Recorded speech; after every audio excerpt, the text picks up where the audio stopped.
ये इतना बड़ा परेशानी का सबब बनने वाला है। मैं रिकॉर्ड पर आपको बता रहा हूँ, क्योंकि सरकार की ना नियत है, ना उनके पास संसाधन है, ना राजस्व विभाग की कोई तैयारी है।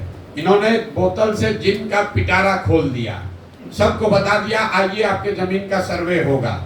अब पूरे मैं आप लिख के रखिए 6 महीने के अंदर गांव गांव में, हर पंचायत में, गांव में, हर परिवार में झगड़ा लगाने का ये पूरा नीतीश कुमार ने उपाय कर दिया। अब आपको अपनी वंशावली बनानी है, अपने बहनों से, अपने बेटियों से, अपने परिवार में उन लोगों से नो ऑब्जेक्शन ला कर देना है जो कि शायद अब आपके साथ उसका संबंध मधुर नहीं है।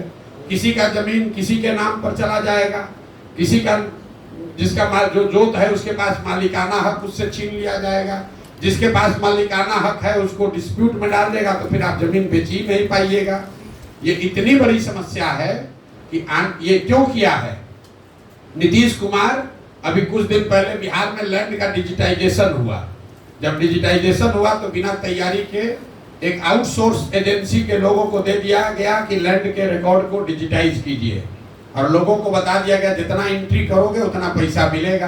तो हड़बड़ी में रजिस्टर 2 का जो डिजिटाइजेशन हुआ तो आपका जमीन दूसरे के नाम पर, भाई का जमीन भतीजा के नाम पर चढ़ गया, उससे पूरा नीचे कोहराम मचा।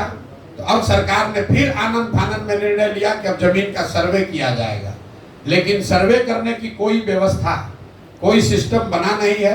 अब लोग दिल्ली, बॉम्बे, बंगलोर से छोड़ कर आ रहे हैं, आप लोग सुन रहे होंगे, गांव में लोग बैठे हुए हैं। अधिकारी अब पूरा आपसे पैसा का दोहन करेगा, और इस पूरी कुव्यवस्था में अगर कोई परेशान होगा तो बिहार की जनता होगी। तो आप ये लिख कर रखिए 6 महीना के अंदर, मार्च अप्रैल आते आते बिहार के समाज में सबसे बड़ी चर्चा और परेशानी का ये सबब बनने वाला है। जितने परिवार है सबसे पैसे का दोहन किया जाएगा, आपकी जमीन के मालिकाना हक को क्वेश्चन किया जाएगा। तो मेरा ये आपके माध्यम से सरकार को अपील भी है कि भाई अगर सर्वे करा रहे हो कराओ, लेकिन व्यवस्था फुल प्रूफ करके कीजिए, वरना लोगों की, गरीब लोगों की, सामान्य परिवार के लोगों की जो पुश्तों की जमीन है उसका सबका मालिकाना हक डिस्प्यूटेड हो जाएगा, और जो समस्या है जमीन की और जमीन से जुड़े विवादों की, उसमें एक्सपोनेंशियल उसमें वृद्धि होगी। अभी 1/3 जमीन में डिस्प्यूट है, जो नीतीश कुमार अभी कर रहे हैं इससे 2/3 जमीन बिहार में डिस्प्यूटेड हो जाएगी। ये बात मैं आपके जरिए बताना चाहता था। अब आपके जो सवाल हैं वो आप सवाल कर